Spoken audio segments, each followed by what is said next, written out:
दोस्तों, मैं हूं आपका होस्ट संदीप भटनागर और आप देख रहे हैं भारत की भाषा विद संदीप भटनागर। आज हम डिस्कस करेंगे एक रिपोर्ट की, जो कि एक Australian think tank Lowy institute ने शाया की है। और उसमें उन्होंने डिक्लेयर किया है कि पूरे एशिया पैसिफिक रीजन में कौन सा देश कितना पावरफुल है। तो वो आप उसके कुछ अंश आप देखिएगा। और ये 2024 में अभी लास्ट वीक ही आई है। और उसमें कई फैक्टर्स उन्होंने लिए हैं कंसिडरेशन में। वो फैक्टर्स के बारे में भी आपको बताऊंगा। और 2018 से 2024 के बीच में इंडिया कहाँ स्टैंड कर रहा है, कि क्या क्या चेंजेस हुई हैं, उसके बारे में भी आपको बताऊंगा। तो चलिए दोस्तों, उस रिपोर्ट की तरफ चलते हैं। तो दोस्तों ये है इनकी स्लाइड नंबर 1, जो मैंने उसमें से रिट्रीव की है, कर्सी टू लोवी इंस्टीट्यूट। और उसमें आप ये देख सकते हैं कि जिनके मार्क्स 70 से ऊपर हैं उनको एक सुपर पावर की श्रेणी में डाला गया है। और उनमें केवल 2 हैं, जो यूएसए और चाइना। देखिए दोस्तों, ये वर्ल्ड रैंकिंग नहीं है, ये है एशिया पैसिफिक में किसका कितना इन्फ्लुएंस है, कितना किसका पावर है। अब आप ये बोलेंगे कि यूएसए तो एशिया में नहीं है। हाँ, नहीं है। कई कंट्रीज इसमें ऐसी हैं जो कि एशिया में नहीं हो, लेकिन उनका इन्फ्लुएंस एशिया में बहुत ज़्यादा है, इसलिए वो इस लिस्ट में आती हैं। ऑस्ट्रेलिया खुद नहीं है।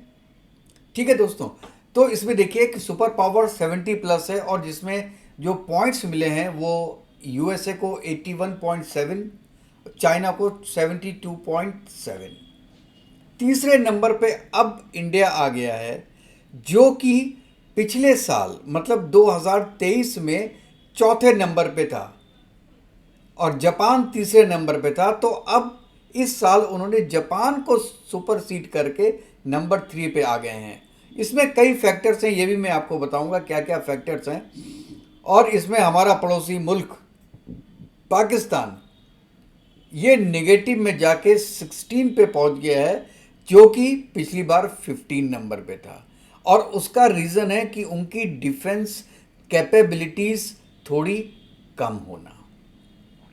जैसे उनके आर्मी चीफ बोलते थे ना कि हमारे पास तो फ्यूल ही नहीं है टैंक चलाने के लिए। तो ये खबरें वहाँ भी तो पहुँचती होंगी ऑस्ट्रेलियन थिंक टैंक में।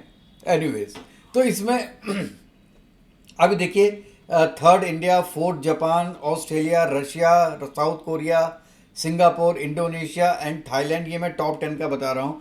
लेकिन अब देखिए, सेकंड और थर्ड के बीच में डिफरेंस बहुत है। और यही डिफरेंस है मिडिल पावर और सुपर पावर में। इंडिया अभी भी एक मिडिल पावर है, हमको उस चीज़ को एक्सेप्ट करना चाहिए। और अमेरिका और चाइना, जिसका इन्फ्लुएंस एशिया में बहुत ज़्यादा है, वो सुपर पावर्स है। हाँ तो दोस्तों, अब ये देखिए कि क्या क्या फैक्टर्स उसमें कंसीडर किए गए हैं ये रिपोर्ट बनाने में। इसमें आप देख सकते हैं इकोनॉमिक कैपेबिलिटी, जो इंडिया की बहुत तेज़ी से बढ़ रही है। मिलिट्री कैपेबिलिटीज़, इंडिया अब वेपन्स एक्सपोर्ट कर रहा है, तो मिलिट्री कैपेसिटी भी इंडिया की बढ़ रही है। रेजिलियंस, कि जो भी कोई फ्यूचर में रिक्वायरमेंट आती है, फ्यूचर रिसोर्सेज होते हैं, तो उनको किस तरीके से यूटिलाइज करेगा। और जैसे भी आपके कोई थ्रेट्स आ जाता है, क्राइसिस आ जाती है, तो उस क्राइसिस को आप कैसे ओवरकम करेंगे, आपके अंदर की क्या शक्तियां हैं जो कि वो ओवरकम करेंगे, तो वो रेजिलियंस बोलते हैं। फ्यूचर के रिसोर्सेस, आगे के लिए आपके पास क्या है। आज के लिए ठीक है, जैसे सऊदी अरेबिया, आज के दिन उनके पास तेल है, लेकिन अगले 20 साल के बाद क्या होगा, 30 साल के बाद क्या होगा। तो इंडिया के पास फ्यूचर रिसोर्सेज क्या हैं। Economic relationship different countries in the world, वो क्या हैं।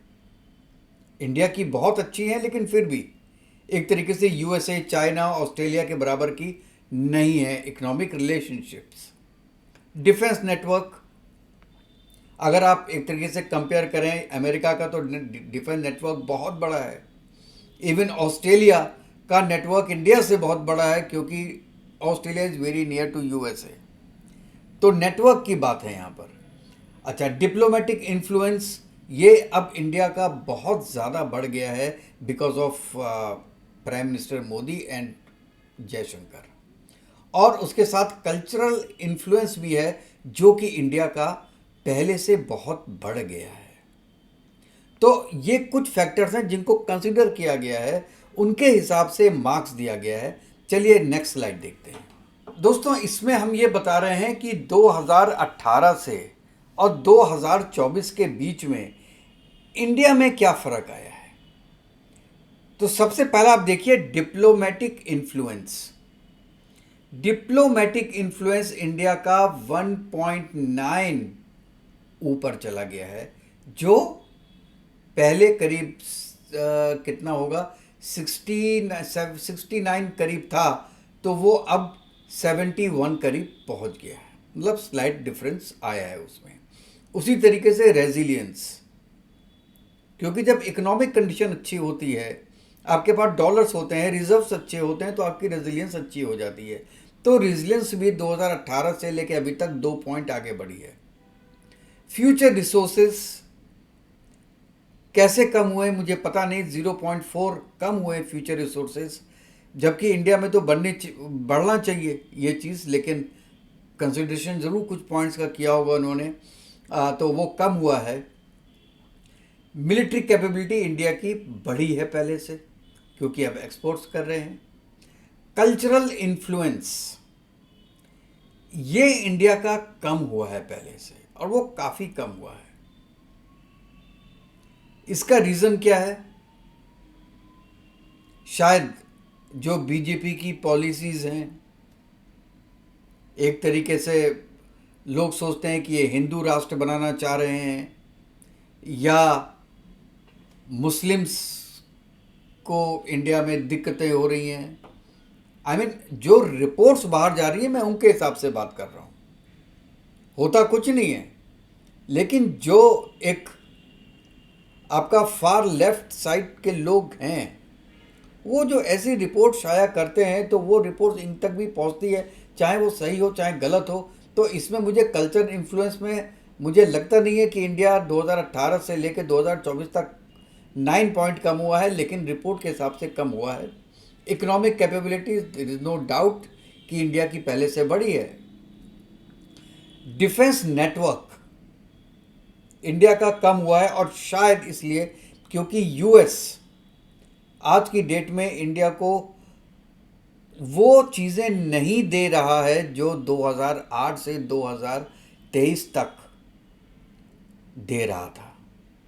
जैसे आपका 404 और 414G के इंजन्स जो तेजस मार्क 2 के हैं, उसमें टाइम लग रहा है। हमेशा कहते हैं कि 10 दिन बाद 10 दिन बाद 10 दिन बाद, उनके 10 दिन नहीं आ रहे, और अब कह रहे हैं नवंबर में पहला खेप आएगा। तो एनीवेज उसका तो हमने इलाज कर लिया है फ्रांस से। हमने वी हैव सैफ्रॉन इंजन से हमारा कांटेक्ट हो गया है, and we will get that engines AMAC engine from France. तो वो चीज़ अलग है, लेकिन क्योंकि ये US इंडिया टाइज थोड़ा सा स्लो डाउन हुआ है, और USA डेलिबरेटली थोड़ा स्लो डाउन कर रहा है, क्योंकि इंडिया अमेरिका के कहने पे चल नहीं रहा। क्योंकि इंडिया एक इंडिपेंडेंट कंट्री है, अपनी इंडिपेंडेंट पॉलिसी रखता है। हम किसी के पार्टनर्स तो बन सकते हैं, लेकिन किसी के एलाई नहीं बन सकते हैं। और व्हाट अमेरिका थिंक्स कि आप हमारे एलाई बन जाओ। इसलिए मुझे लगता है कि डिफेंस नेटवर्क इंडिया का थोड़ा कम हुआ है। और इकोनॉमिक रिलेशनशिप्स ये 10 पॉइंट करीब कम हुआ है।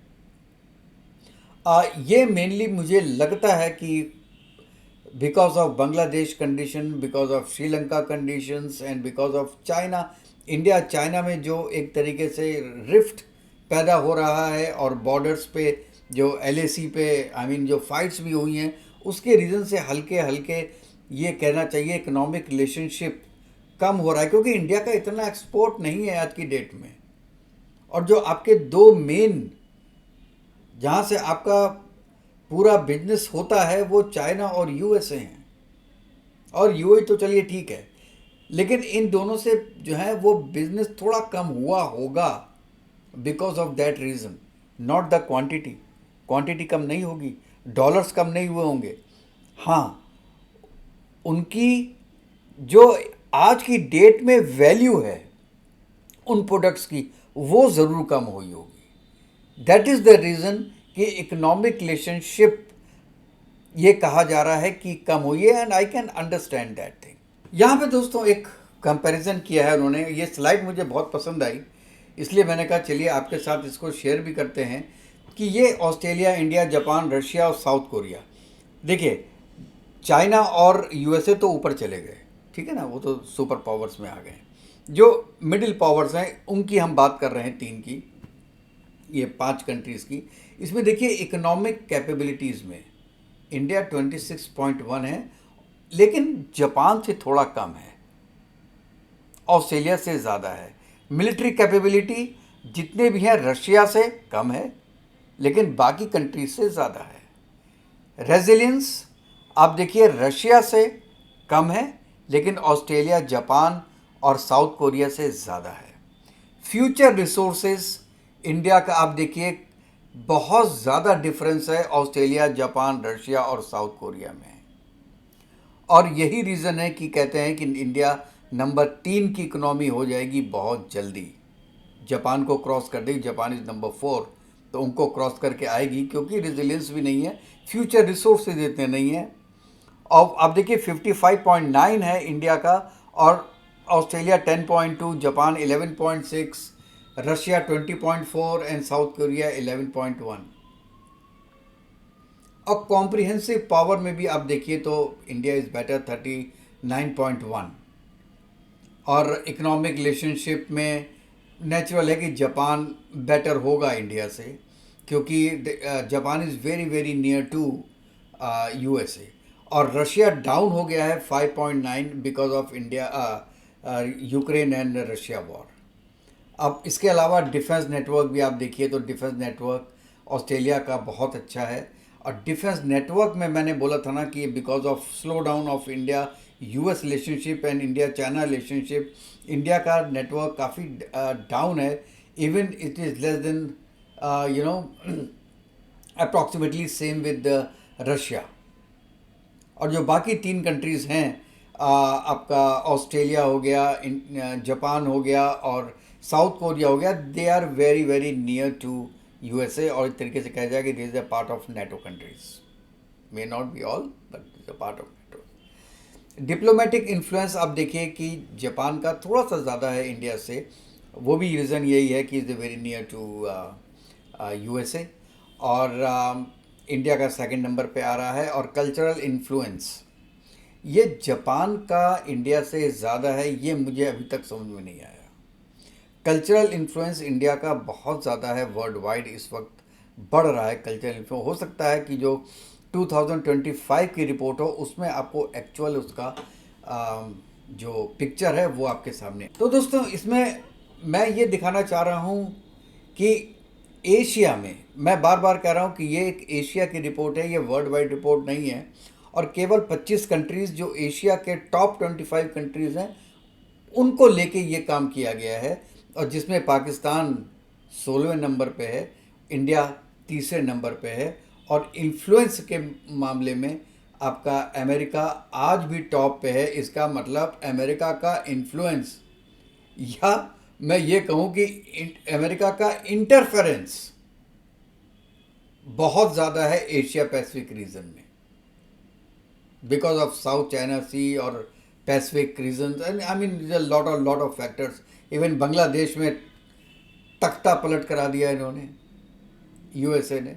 तो ये इन्फ्लुएंशन देखिए। और इंडिया में भी जो डीप स्टेट है आज की डेट में, they are trying to topple Modi government, which they could not succeed last time, but we don't know what will happen next time. George Soros, Ilhan Omar, बड़े बड़े लोग हमारे लीडर ऑफ अपोजिशन से मिलते हैं, तो ऐसा ही होगा।